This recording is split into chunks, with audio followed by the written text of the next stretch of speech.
Whew. You really don't know who you are in these portaling times, do you? One day you're one program, the other day you're another program.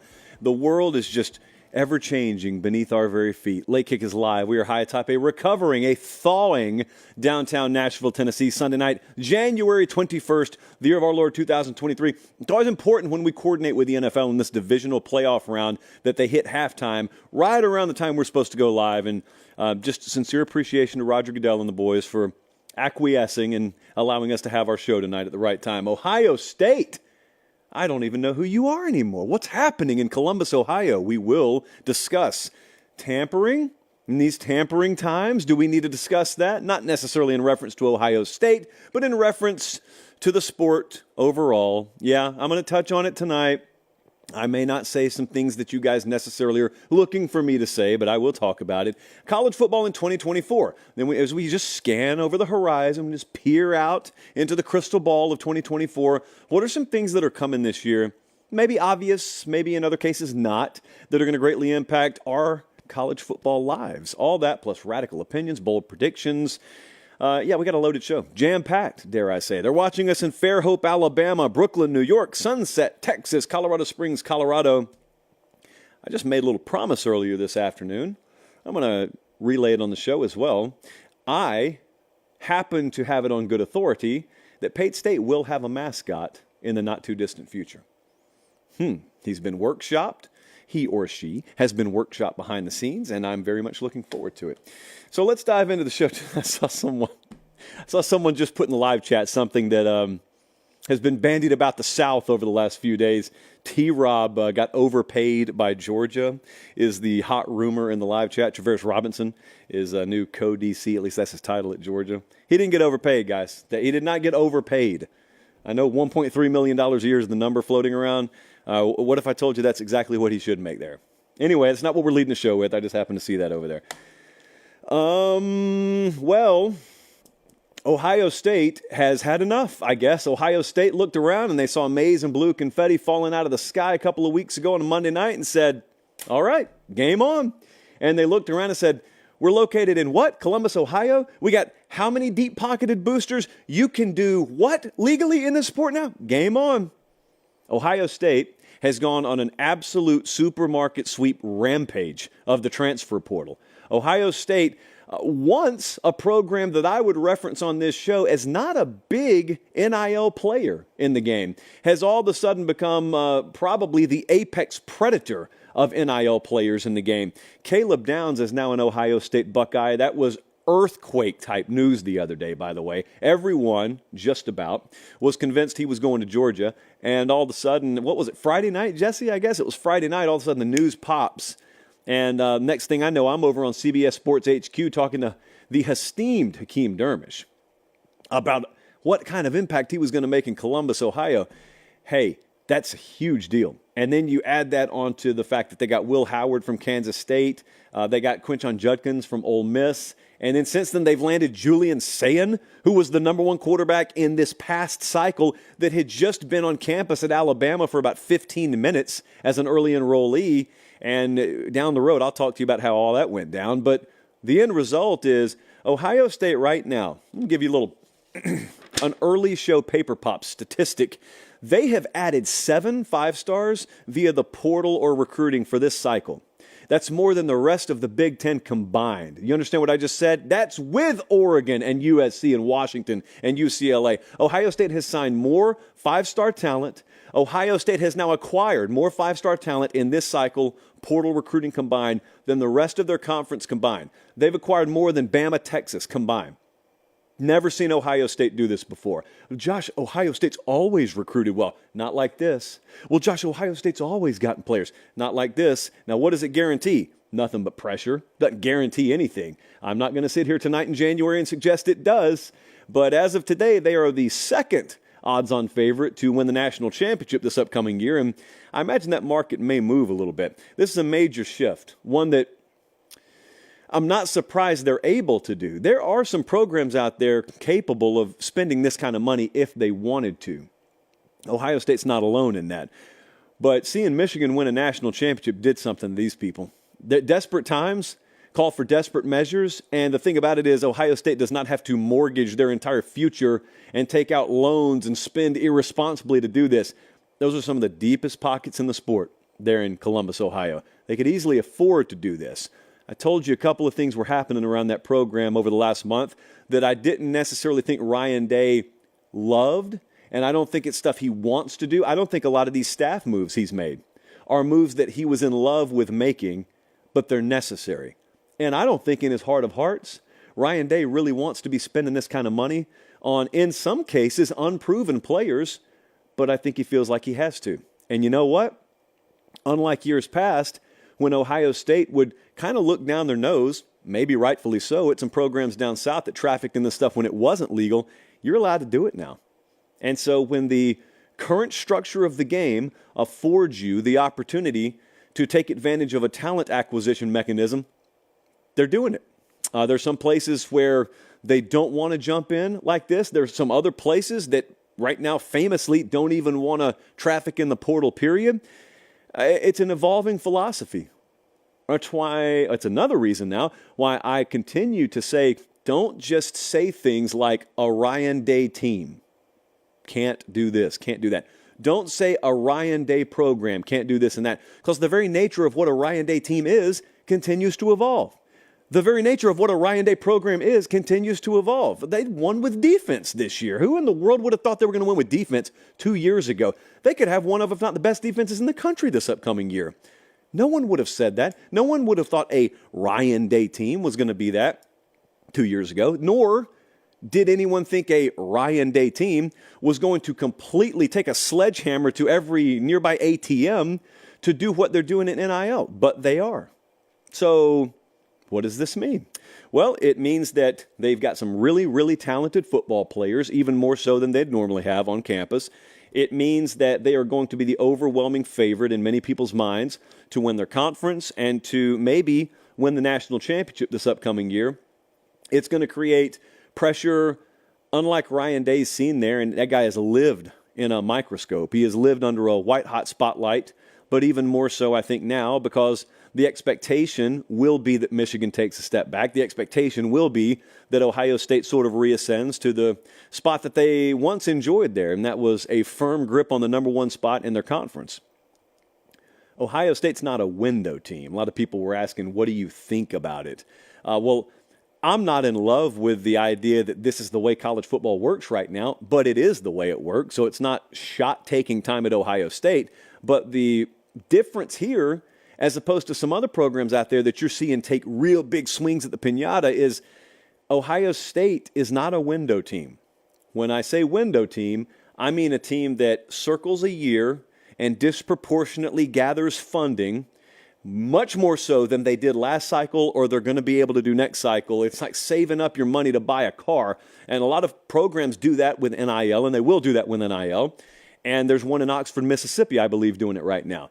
And they're going all in on 2024. Ohio State can just go all in on every year. Texas can go all in on every year. There are about a dozen programs out there that could easily fit the bill financially of going all in every year. So my point is, I am not choosing to look at this and saying, all right, well, they'll try this out this cycle, but then it'll be back to normal. First, there is no normal anymore, first off.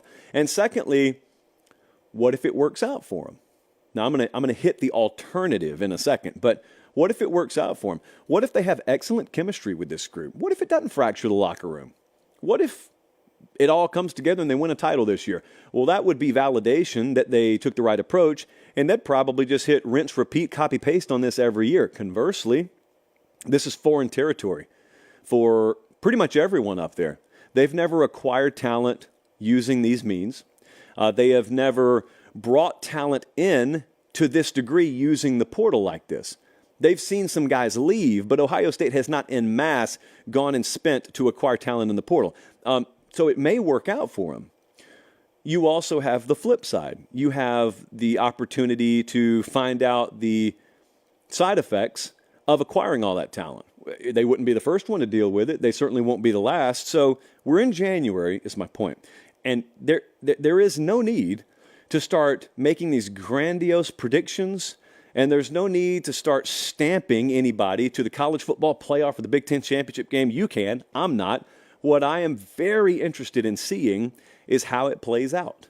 I know what the pressure is going to be like up there, as do you. That's nothing new for them. I think it'll be a little bit different in tone because they've chosen to go this route. Not mad at them whatsoever for going this route. I would hope down the road that there's a little bit different structure in place in the sport in general, where this is not necessarily the way it's working this time of year, at least. But as for now, that is the way it works. And so hats off to them for getting aggressive enough to do what needs to be done in a way that it's allowed to be done, I guess is the best way I can summarize that. That's like the bumper sticker version of what they're doing. Do we have that Lane Kiffin tweet, by the way, Jesse? So Lane Kiffin, college football commentator, also a head coach every now and then, said, he didn't say anything. He retweeted a report, and then he always puts the caption of the report in the body of the tweet, which is fascinating. Report, Ohio State Buckeyes spent $13 million and counting in NIL money in attempt to field elite roster, gridiron heroics. So did they. Maybe not to that extent in Oxford, but so did they. I could interpret that a number of ways. I could interpret it to mean Lane Kiffin saying, look, we're not the only ones doing it. Even the big boys are doing it. I could take it to mean him saying, look, this is just the way it is now. This is the way it has to be. If you're going to win, you got to spend. Did you notice that figure? I'm not even going to vouch for whether it's valid or not. Let's just for a second blindly assume that Ohio State has spent $13 million to acquire this class. What do you think about that number? In the free agency world of college football, what do you think about that number? Because it's huge. It's a huge, huge number. But let's just say it's valid.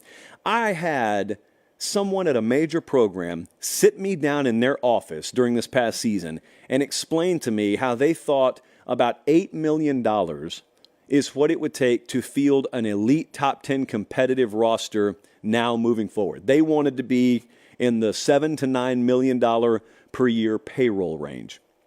That's what they thought it'd take. This number is north of that. I don't think, in good conscience, Ohio State plans on spending that kind of money every year, but let's just say they did. There is thinking out there that we got to have our collectives step up. Or if you want to do what Ohio State did, you guys working your 9-to-5 jobs, you need to donate $15 and $20 at the time, and we can make this happen. And it is insane to me. I cannot believe that's where we are right now. I cannot believe in a sport and a couple of conferences in this sport with the SEC and Big Ten where they have signed multi-billion-dollar media rights deals. They are on the precipice of every program bringing in about 8 figures per year, and not on the low end, just in media rights money alone. And because we have this rule conveniently placed for them, that athletic departments can't contribute to the collective, well, guys, we'd love to take care of our own payroll with this money, but instead we're just going to hire 20 new administrators here and divide the money up that way. We're going to build facilities so we can hide some of this money. You guys are going to have to fund the collective, though. Yeah, you're working at a gas station, you drive a bus route, you're working construction, you're trying to put your kids through college, trying to make ends meet, put food on the table, do all that, but also give your $19.95 a month to Collective U so we can compete with Ohio State. And then some coaches have the audacity and the gall to step to podiums and shame fan bases. Fans, the normal fans, when they can't match dollar for dollar figures being put out there on the collective market. Just fascinating times, huh? I will promise you this, it won't be like this very much longer. Now, I don't know what the replacement model will be. There is no way, mark my words, there is no way that certain people are going to allow the sport to continue to operate as it is right now, because it's insane right now. There will be parameters. There will be guardrails. Now, what that comes in conjunction with is still very much open to interpretation. But I told you at the national title game, I'll reiterate it now. Enough of the right people are fed up with how things currently are that there are changes coming. Could be 1 week, could be 2 weeks, but there are changes coming. Oh, you know what? What a natural transition. Speaking of the future, and welcome in, by the way, you're new to us here, we do this show multiple times a week, all year, no off season, and it's free. If we would humbly ask that you subscribe to the channel and the podcast to keep it free. And what we would like to do right now, I'd like to just gaze off into the distance on the horizon. Colin, here's a good endpoint for you. What does college football 2024 mean to you? Are there things you're looking forward to? Because I have some things. The first thing is this whole idea of conference realignment. You know, and I know it happened. Like, you know, the University of Washington is playing in the Big Ten this year. The University of Texas and Oklahoma, they're playing in the SEC this year. But we haven't seen it. You know the Pac-12's not there anymore. But you have not gotten to that 10 o'clock window on the East Coast and tried to find Pac-12 games and then realized, oh, it's not there anymore, at least as we came to know it. Oh, I forgot about that. Like, all that's coming this year. One of the things that I'm just morbidly fascinated and curious about is what is the reality of realignment. That could be a late kick tour name. Reality of Realignment Tour. It's too hard to say. Never mind. Scrap that. Coach Quinn, Gelby, if you're listening, scratch that one off the list. We got to come up with names for this stuff. I am henceforth referring to this as the A2 and B2 era. So I got the A2 being the SEC and the Big Ten. There will be a clear distinction between the strengths of those conferences and what I'm calling the B2, which is the ACC and the Big 12. Still very quality football being played and pretty high-level football being played there, but the strength of those conferences, it'll be very obvious there's a pretty sizable gulf there. But how is it interpreted come playoff time? More on that in a second. Also, it's going to take some getting used to think about Utah as a Big 12 team or Stanford as an ACC team. You realize you could throw a rock from Stanford's campus and have it land in the Pacific Ocean, and they are playing conference games against Virginia Tech or Virginia or Miami. That's where we are now on that front. Oh, by the way, so is Cal. And oh, by the way, so is SMU. They are ACC teams. And I just think there's so many headlines that are sprayed like a fire hose in your face as a college football fan right now that a lot of you just flat out forgot that. Because it's been, a couple of months now since those headlines came down. So that's the first thing, just the reality of conference realignment. The second thing is this whole conversation we had last week, I think, about the face of college football. So it used to be, up until very recently, that when there was trouble in the sport, everyone looked down in Tuscaloosa and, oh, Nick Saban's got a press conference today, or, oh, Nick Saban's at SEC Media Days, or Nick Saban's taking the podium before a playoff game. Let's ask him about existential issues facing our sport. Maybe work some Bama depth chart stuff in on the back end. And he always had something to say. We had him on this show a number of times. He always had something well thought out to say. Well, I don't know how vocal Nick Saban will be moving forward, but he's not an active head coach anymore. But yet the sport has never needed powerful voices speaking up for change more so than we do now. Because what's happening now, I don't really think works for anyone. And a lot of those guys feel the same way. We've heard Kirby talk about it. We've heard Jim Harbaugh talk about it. Marcus Freeman's talked about it. We've heard a number of these guys talk about it. It's just, you're going to have to turn the volume up a little bit.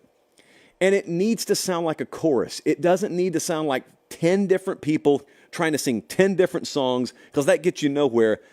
There's some disagreement about certain odds and ends, but at the core, a lot of these guys want the same things. A lot of us want the same things.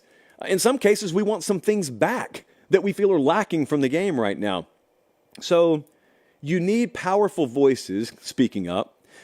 Very interested to see who that'll be, like who takes on that responsibility. Because, guys, it's hard enough to run a football program. It's really difficult to do that.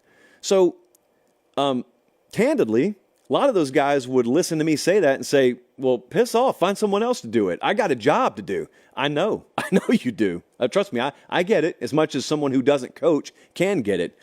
But that doesn't negate the fact that what I'm talking about is needed. So if you're not going to take on the responsibility, you know who is. And who is people who don't have much of a clue as to what they're talking about, and their stances and their statements and their ideas are going to fill a vacuum that could have been filled by you, and you're going to end up having to live a lifestyle as a coach that is in some cases shaped by them. And if you don't believe me, check out your life right now. Check out what December's like for you right now. Might I suggest if the right people had spoken up and taken action 5, 6, 7 years ago, you may not be in the mess you're in right now. So I'll leave that there. Thirdly, do we see any more unexpected churn? There are a lot of differing opinions as to what made Nick Saban decide to retire when he did. You know, I've told you several times that I think we're approaching an era, if nothing changes, we're approaching an era where I don't think Saban's the last one. And I think much younger coaches, you could see out of the blue, just decide I'm going to step away from the game. I'm not mentioning any by name. I am telling you in confidence, I don't even know how many. The count would not be able to fit on both of these hands if I were to try and count them with my fingers, of guys who have privately said, I'm just about out of here. I'm just about done. I cannot take this. I'm not talking about low-end grad assistants or like off-field analysts or anything. I'm talking about coordinators, head coaches at major programs. Some of them, you would think, no way, that guy's got another 20 years left. Well, he should. Yes, he should. But there are guys looking at NFL. Now, I'm going to float you a radical concept here. Dan Mullen has been noticed by a lot of people. Dan Mullen has it made right now. Dan Mullen, now he didn't want to get fired. But once Mullen was let go by Florida, he did it the right way. He found his way into the media lane, and he hasn't mailed it in. He's done a really good job. Dan Mullen's really informative and entertaining. And as a result, Dan Mullen's stock has only risen since he has been let go from Florida. And he's been on your TV screens, and every coach sounds like a genius on TV. You're always right, too. You're never wrong. And so you get to sit in a studio on Saturdays, and you get to elevate your profile, and you're constantly in front of everyone's face. And then, lo and behold, Dan Mullen starts getting offers again. And he's turned several of them down, and he can afford to continue to do it. Or he could just wait for the right one to come along. And there are other guys who have noticed that. And I've had a bunch of coaches mention Dan Mullen, and they will say it like this: I may just go do what Mullen does for a little while. They're not talking about getting fired. They're talking about voluntarily stepping down. Here's the thinking. Let's picture myself as a major coach, head coach at Pate State right now. We're a perennial top 20 team, but I detest the current state of the sport. I'm 44, 45 years old. I still got a lot of tread left on my tires, but I just want a break. So I step down for whatever reason. And I go to CBS, or I go to Fox, or NBC, or ESPN, and I go sit in the studio 3 or 4 years. I go sit there long enough for the sport to figure itself out, and I basically, once I like things the way that I want them, once I got things the way I want them, I just hop right back in. Let my agent know, start floating my name, and once the right job opens up, I'll just hop right back in. I think someone's going to do that. I think someone in the prime of their career may step away from college football and look a lot like Chris Peterson looks, actually. I don't think Coach Peterson plans on getting back in, but I'm saying Chris Peterson, when he stepped down, took a lot of people by surprise. You may see someone else or someone else's step down, go work TV for a little while, refresh themselves in the process, recharge their batteries, and then when the sport looks, more inviting, something they actually recognize, they hop back in. There will be, I think, a collective realization in 2024 about what the playoff is. There's a 12-team playoff coming. That's all most people know. But the collective realization of how that playoff works, I think around August, September, October, that'll start to set in for a lot of people. And some people are not going to be happy with it. I don't even mean the size of the field. I mean how the field is selected. Like, trust me, you guys watch the show. Like, if you're watching the show in January, you're a hardcore fan, so you probably are aware that as of the moment, we have a 6-and-6 format, which means 6 auto bids for conference champs. It's insane. And then you got 6 at-large spots. And there's a lot of talk behind the scenes that may shift down to a 5 auto bid, 7 at-large model. But either way, that means, your SEC and Big Ten champ are going to be in, and then you got 3 or 4 more conference champs that are guaranteed a spot. As of now, you probably have 2 G5 teams in there, whatever G5 means to you these days. And mind you, it's not just your top 12 teams. You've got the highest ranked conference champs regardless. There's a world where you could be ranked 20th. Liberty could be ranked 20th, or actually, let me pick teams in conferences. So, Tulane, it always sounds like I'm picking on them. I'm not. Hats off to Coach Summerall, get it done down there. But there's a world where a Tulane or a UTSA or whomstever could be 20th in the country. But because they're one of the 2 highest ranked G5 champs, they just get in. They get in over a 10-2 or 9-3 Oregon that's floating right there on that bubble. insanity. I don't think it'll last that way, but it's insanity. So how does the committee interpret strength of conference is what I am totally out to lunch on. I don't know. And what I mean is you've got a new era here, and you got the A2, B2 era. You got two behemoth conferences in the SEC and the Big Ten. Then you got the Big 12 and the ACC, which are respectable in their conference strengths, but they pale in comparison to the big boys. What's it going to take? Is it a 2-game gap? Is it 9-3 in the SEC equals 11-1 in the Big 12? How is it interpreted? Because keep in mind, they still got to negotiate that new playoff, 2026 and beyond. And if Greg Sankey or Tony Petitti sit there and they see that the strength of their conferences is not getting properly interpreted by that committee, I don't think they're going to sign off on any kind of auto bid structure in the future. And in the world as it's structured now, why should they? I also think when we do get to December, now this is going to blow your mind, because again, although everyone knows we've got an expanded playoff, we haven't lived it yet. I'm not even talking about whether I like it or not. It's here, so think about this. December is going to feel like the biggest time warp you have ever thrust yourself into, and January too. There will be a month-long period where you have no clue what day it is. So think about this. We're trying to find out if they have the early signing day still set for that third Wednesday in December. We're trying to find that out. So let's just, for the sake of argument, assume that it is. Remember, we got 4 rounds of playoffs now. So you got the early signing day that I assume is on that Wednesday, which would be December 18th. The first round of the playoffs starts 2 days later. You could have teams out there prepping for playoffs, and the week of the game, they're also tasked with signing their class. Makes total sense. So you sign a class. 2 days later, you may have a road playoff game. They got a game on Friday, then there are 3 of them on that Saturday, okay? That's the first round.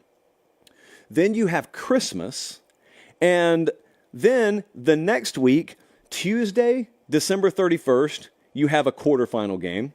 Wednesday, January 1st, you got quarterfinals. And then you fast forward another 10 days, and by the way, stop me when you see a Saturday anywhere here. The semifinals happen on Thursday, January 9th, and Friday, January 10th. Then you fast forward another 10 days, and the national championship game is on a Monday night. Oh, by the way, that's Martin Luther King Day. Oh, by the way, that's Inauguration Day. How do you feel about that? I think it's insanity. How do you feel about that? And just pinpoint any day in that stretch. If you're like me, if you're glued to this stuff, and you've got portal happening within that, and you've got coaching searches happening within that, you will not know what day it is. You will feel like you have been transported to another dimension for an entire month. There's no other way to be a college football fan anymore in that structure. There's no other way to do it. So, by the way, I skimmed this over a little bit too quickly. Our playoff games are going to be Friday and Saturday, then Tuesday and Wednesday, then Thursday and Friday, then Monday. You really think the right people have their hands on the wheel of this sport right now? It couldn't be Academy. That's all I can say. Academy Sports and Outdoors, if they ran things, Saturday championship games. Don't even care what anyone else is doing, but they don't. What they do is they run really good stores. And they make our show free of charge to you. We always appreciate that. It is, right now, very icy in Nashville. So it's not the best time to start spring sporting season outside, but it will be very soon. Academy Sports and Outdoors has your hookup there. If you can't get there in person, Academy, just academy.com. They've got your hookup, and always arm in arm, a partner with us. And look, there's a lot of behind-the-scenes back and forth between us and them as well. They're always asking, hey, what do the folks want? What do the folks want? So we really appreciate them. Academy Sports and Outdoors, one-stop shop for all things outdoor sporting goods plus. Let's roll along. It's time to talk about the T word. You see some of those infomercials during these NFL games for low T medication. We do not have low T in college football. We've got very, very high T. Tampering. A lot of it going on. What do we do about it? What's the cure for high T tampering in these tampering times of ours? I had a question from one of you, Cora, from Madison, Alabama, and Cora said, did you see Caden Proctor admit that Iowa tampered with him? Yes, I did. Caden Proctor was the number one offensive tackle in the country last year. He is from Iowa. He goes to Alabama, starts his true freshman year at left tackle. He has since entered the portal and gone back to Iowa. I think he was at the basketball game Saturday, and a reporter, put a mic in his face and was asking him, why'd you come back here? And he said something along the lines of, I feel supported here.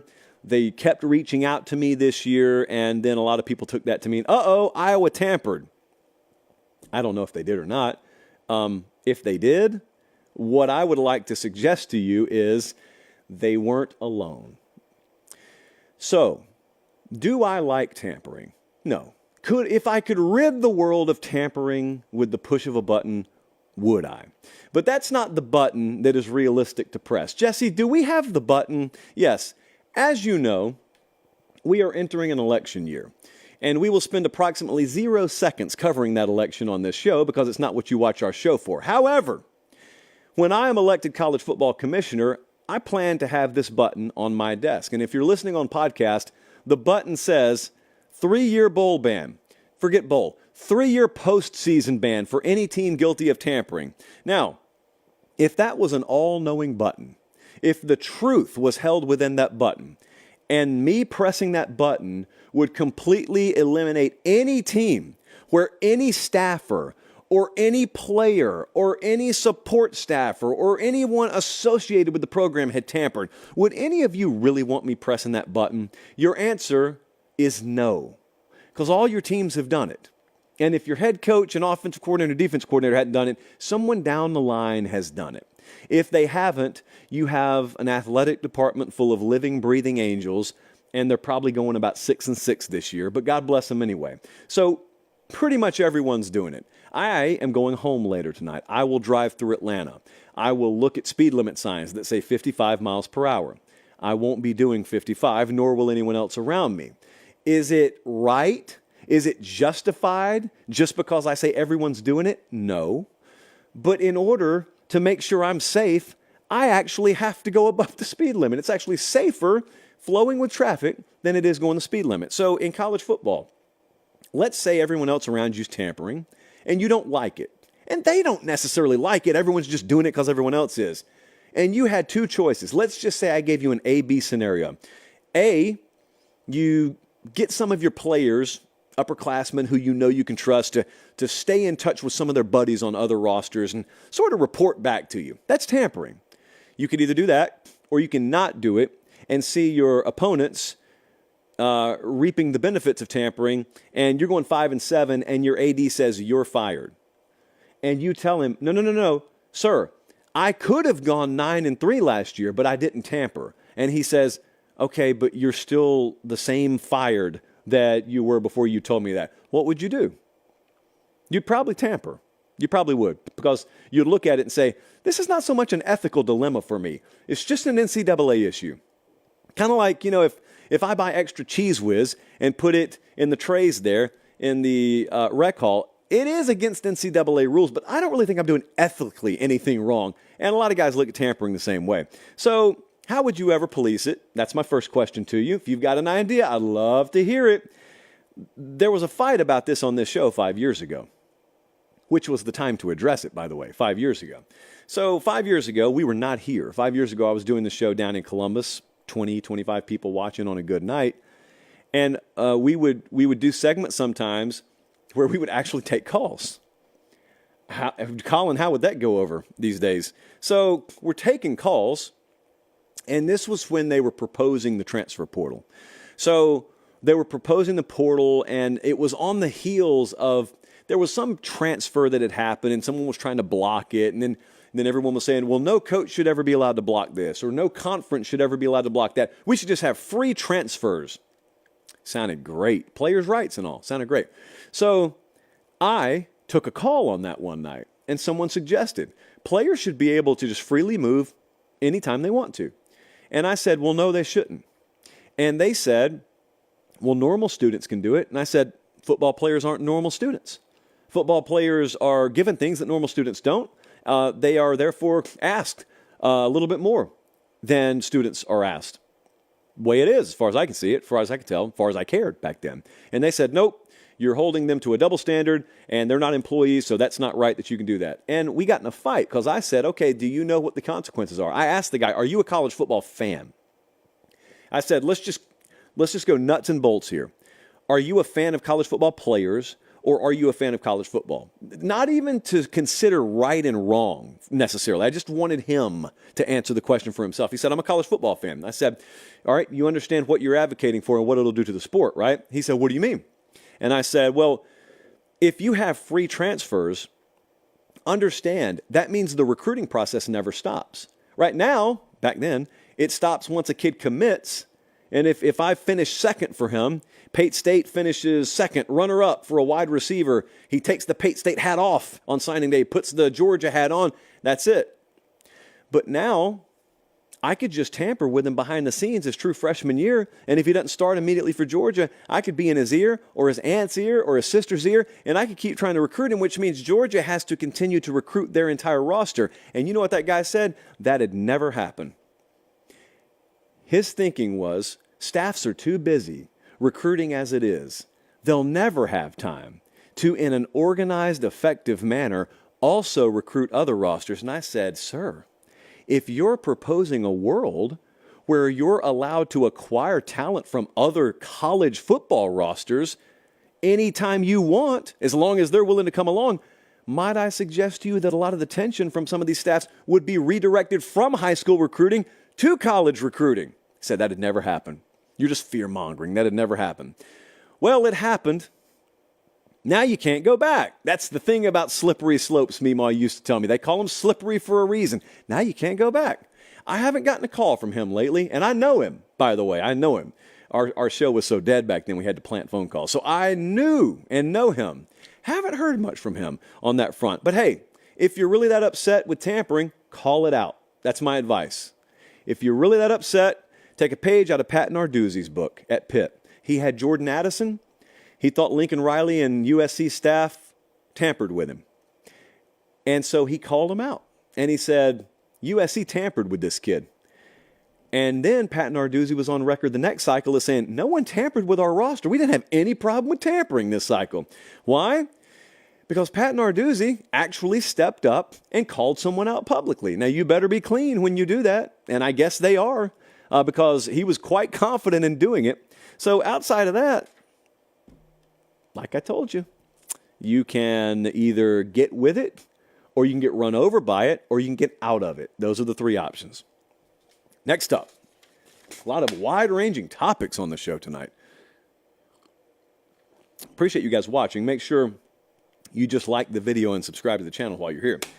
Jesse, is this a question? This whole Big Ten and... Yeah, it was. Okay, so we had a question from Santa Barbara, California.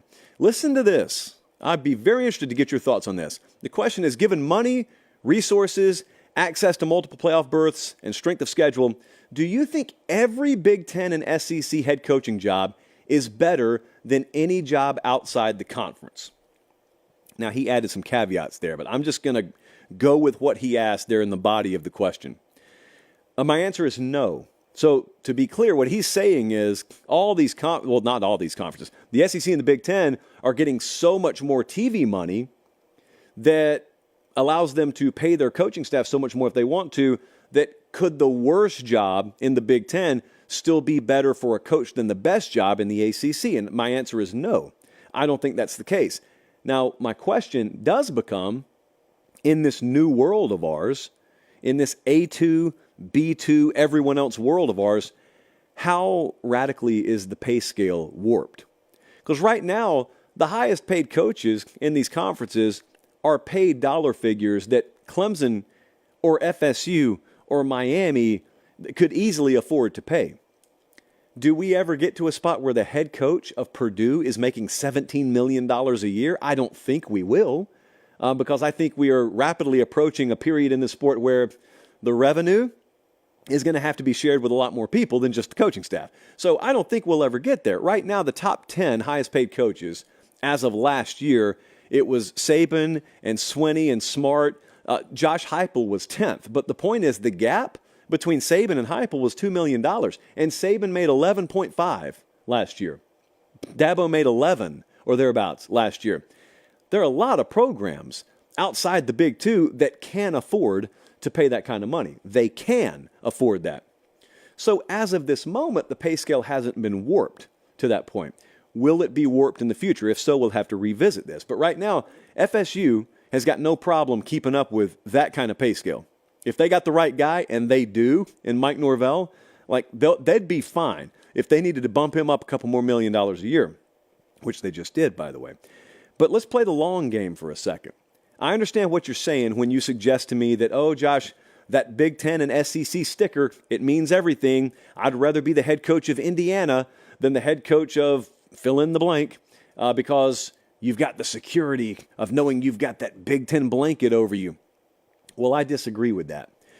You do have security in knowing you're in the biggest fishbowl or one of the biggest fishbowls in the sport, but I personally would much rather have a workable path in the ACC or in the Big 12. I'd even much rather have a workable path in the AAC or even the Mountain West than have a Tier 3 job in the SEC or the Big 10, because what people aren't realizing is at the end of the day, it's still about wins and losses.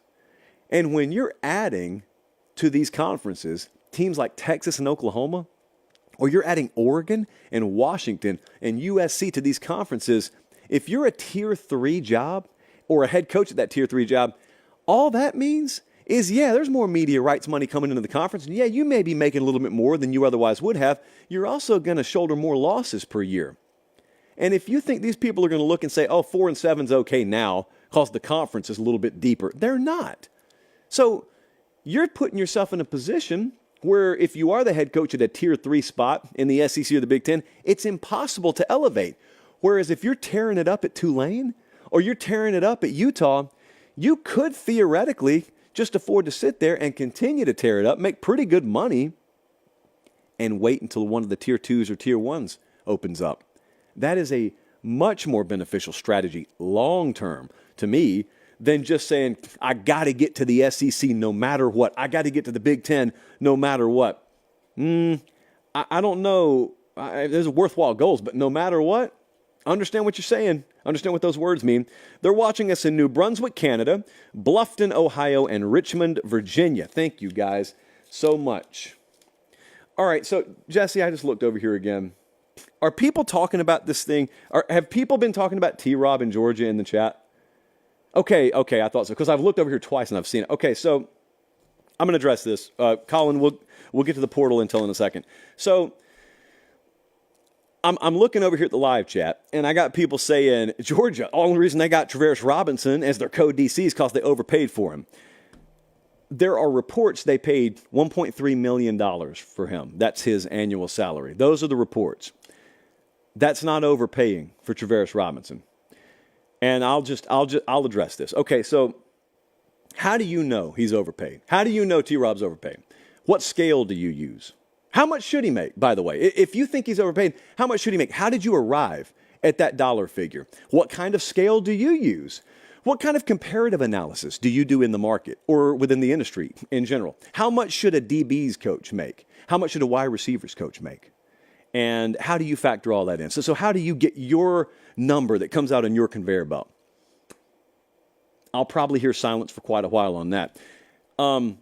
T-Rob, I think, made $800,000 a year at Alabama. All right, very quickly, I'm going to walk you through how this works. So he made $800K a year to be a DB coach at Alabama. I'm going to call him a DB coach at Georgia because I don't think he's calling plays over there. So you can put co-DC next to his name all you want to. I'm going to call him a DB coach. So I'm going to cede that for benefit of the argument.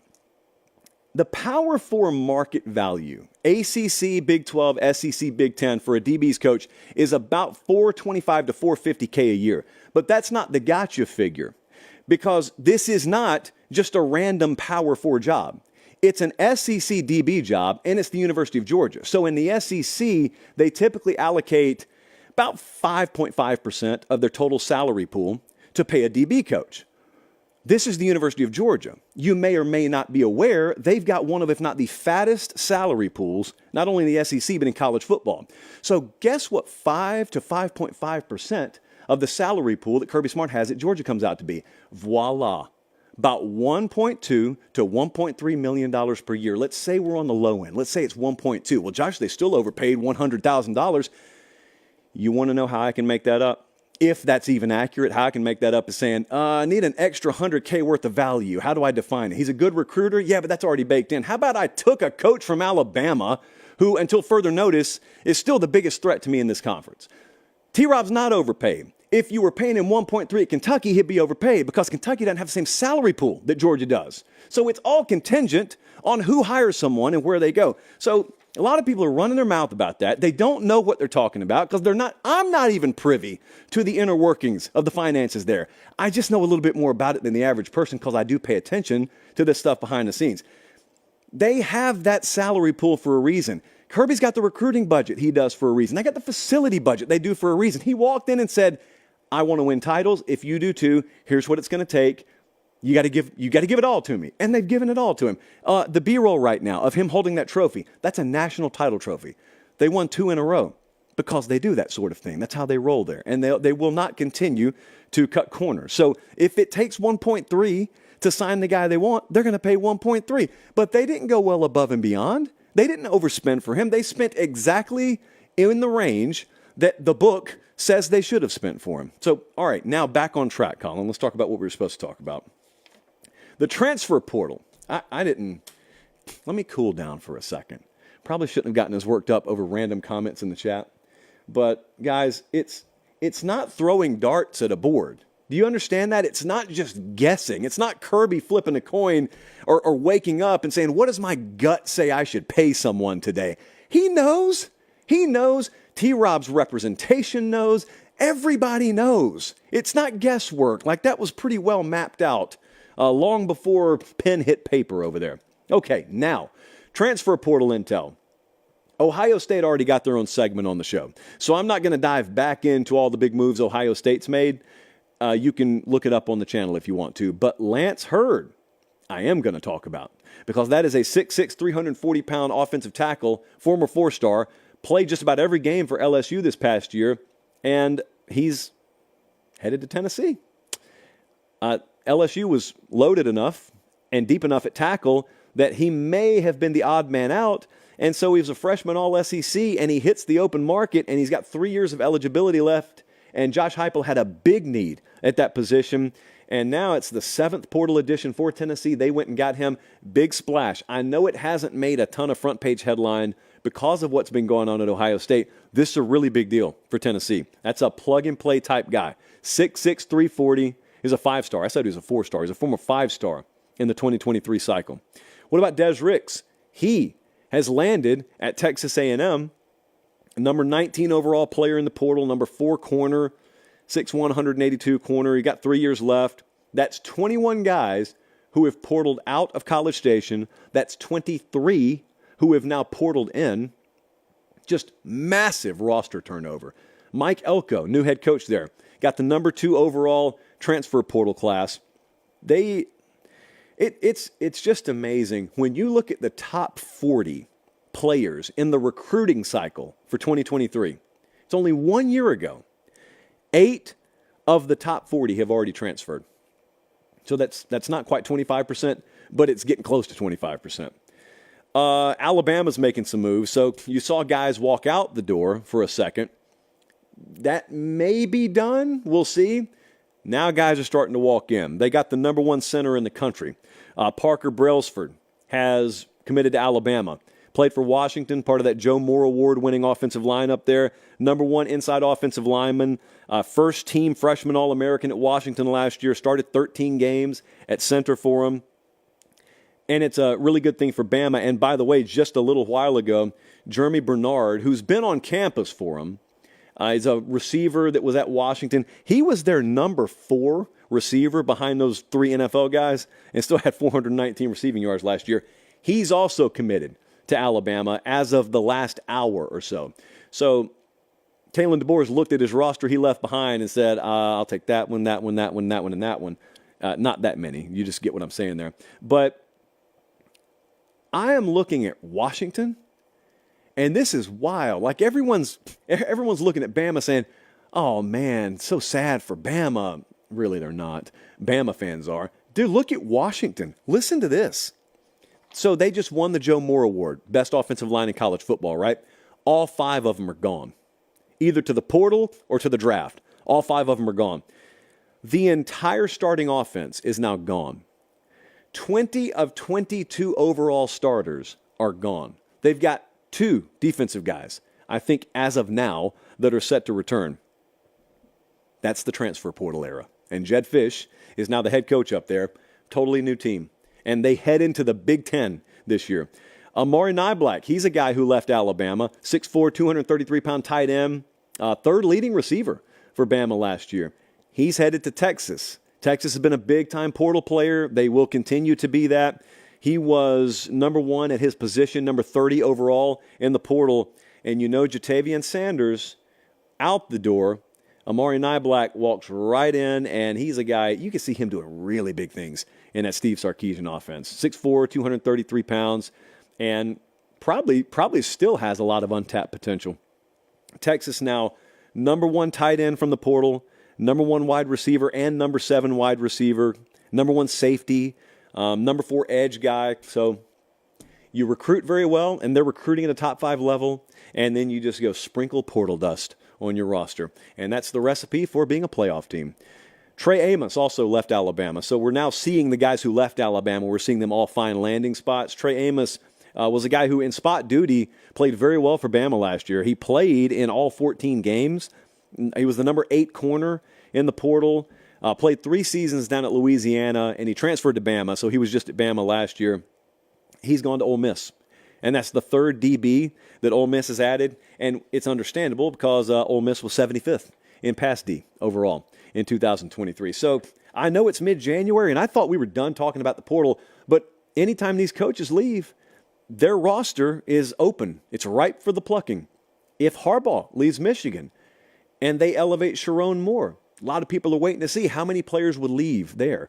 If they don't elevate Sharon Moore and Michigan goes outside for a hire, then that guy's roster, it's open season on them. And vicious cycle, this transfer portal, vicious cycle. You know, FanDuel, I was looking there today, and I was thinking to myself, what does FanDuel say about the national championship picture this upcoming year? This was on the heels of Ohio State making the big moves they made. And the transfer portal said, or not the transfer portal, FanDuel said plus 450, Jesse. Wasn't that the latest odds on Ohio State to win the title, about plus 450? And so I was looking, and I said, I'm going to do it. Placed a couple of dollars on Ohio State to win the title. Now, in fairness, I place a few dollars on several teams this time of year to win the title. And then I slowly buy back, or I slowly hedge. And really, that's just out of boredom in January and February. But FanDuel's already got it now. You don't have to wait until August. It used to be that you had to wait, and there was that day in the summer where you open up CBSSports.com and, so-and-so finally posted some numbers. FanDuel's got them right now for you. They are the exclusive odds provider of Late Kick and Pate State, because as a college campus, we have to have an odds provider. And FanDuel is the only partner that we wanted to do business with because they do business with us the way that we want to do business. So we appreciate FanDuel. I got a couple of radical opinions that came our way that I just want to hit. Appreciate you guys being tuned in, especially if you're watching live. Make sure you subscribe to the channel and click like.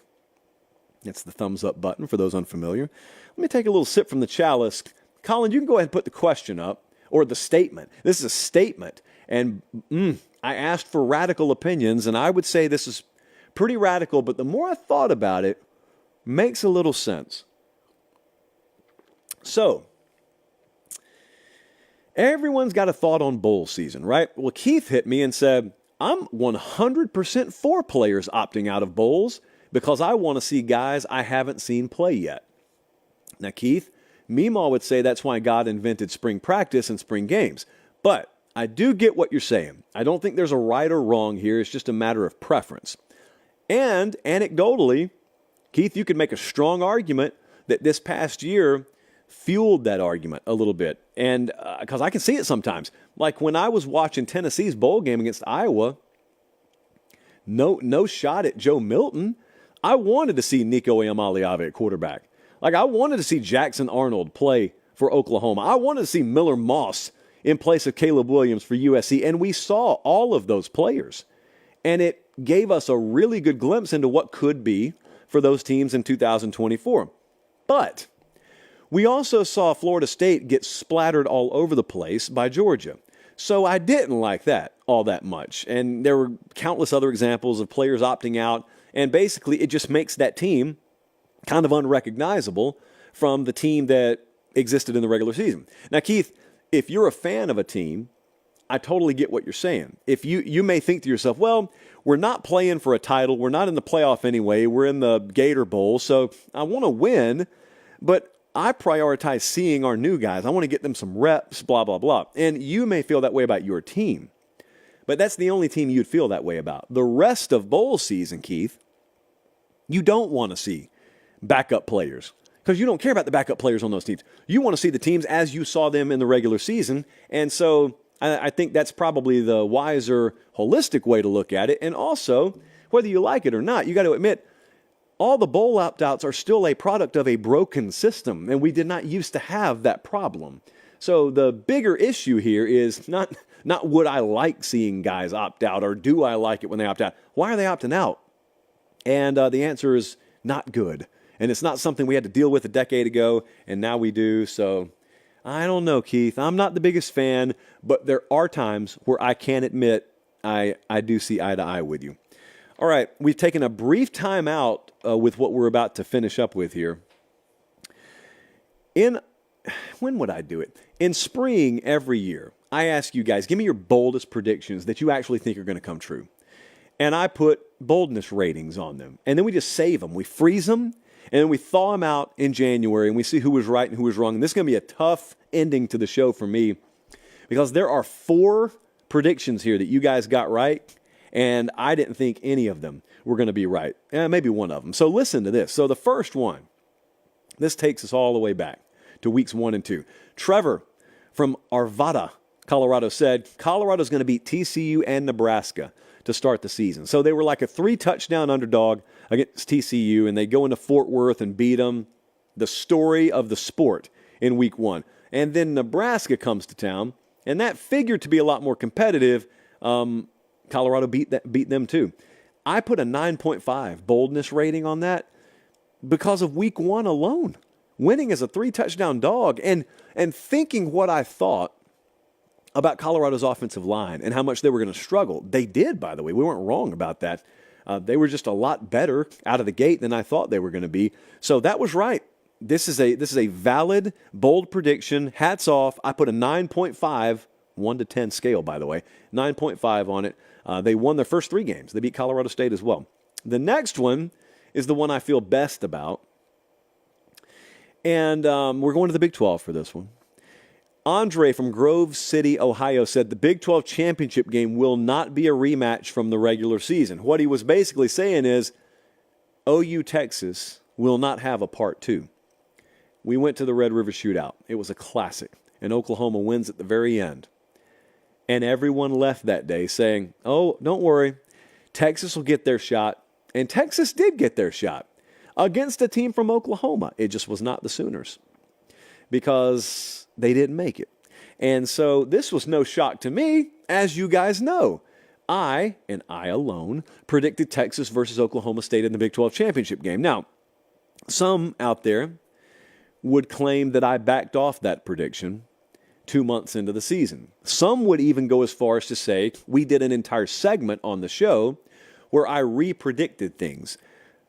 But is there really any evidence of that? I don't know. I can't remember any evidence of that. And it would be very unprofessional for me to have gone and hidden the video on our channel. That doesn't sound like something I would do at all. So as far as I'm concerned, and here's what I want you guys to write in your journals tonight, I predicted that thing right. Texas, Oklahoma State, the end. Next up, This one was a little more challenging. This was a really creative one, by the way. Tom from Concord, North Carolina said, NC State will have the best record of any Power 5 team in the Carolinas. So can you name them all, by the way? We're talking about Clemson, North Carolina State, South Carolina, Duke, and Wake Forest. I said this was an 8.75 on the boldness scale. So NC State, out of those teams, is going to have the best record. You know what? They ended up having the best record. They ended up tied with Clemson with 9 wins, I think it was, Jesse. Yeah, so they were both 9-4, but NC State won the head-to-head. So that's the tiebreaker in our rule book. So NC State actually did, Tom. They had the most wins of any Power 5 team in the Carolinas. Let's just quickly, for the sake of education, remind you what the preseason totals were. Because you know everyone wants to bet the over in over-under win totals in the preseason. Clemson's over-under was 10. They won 9 games. Under. North Carolina, 8.5 was the preseason total. They won 8 games. Under. NC State was 7 preseason. They won 9. Over. South Carolina was 6.5. They won 5. Under. Duke was 6 preseason. They won 8. Over. Mike Elko gets the A&M job as a result. Wake Forest was 6 in the preseason. 4. Under. 4 out of those 6 teams hit the under. Be careful, kids. Betting those overs is nasty business in the preseason. And lastly, I can't believe this. I had blocked this from my memory. Hoger, classic name, and a classic prediction here. Hoger said Washington becomes the first Pac-12 team since 2014 to make the title game, and unlike TCU, they make it competitive. I don't know how he did it.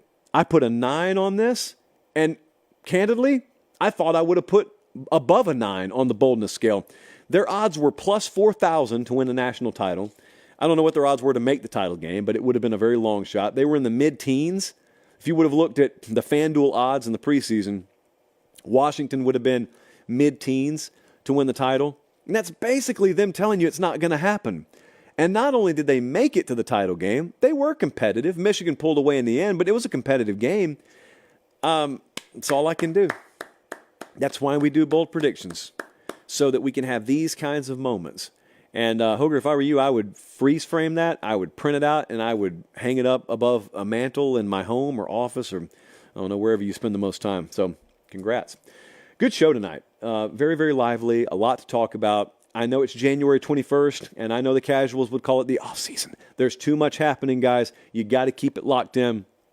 I will be back here Thursday night. We'll have something for you Tuesday or Wednesday, probably a mailbag edition on the podcast feed only. So that's a reminder. This time of year, we do Sunday and Thursday live on YouTube.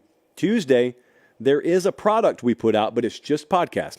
So make sure you are subscribed to the Late Kick podcast feed. For producer Jesse, for director Colin, I'm Josh Pate. Take care. Have a great start to your week, and God bless.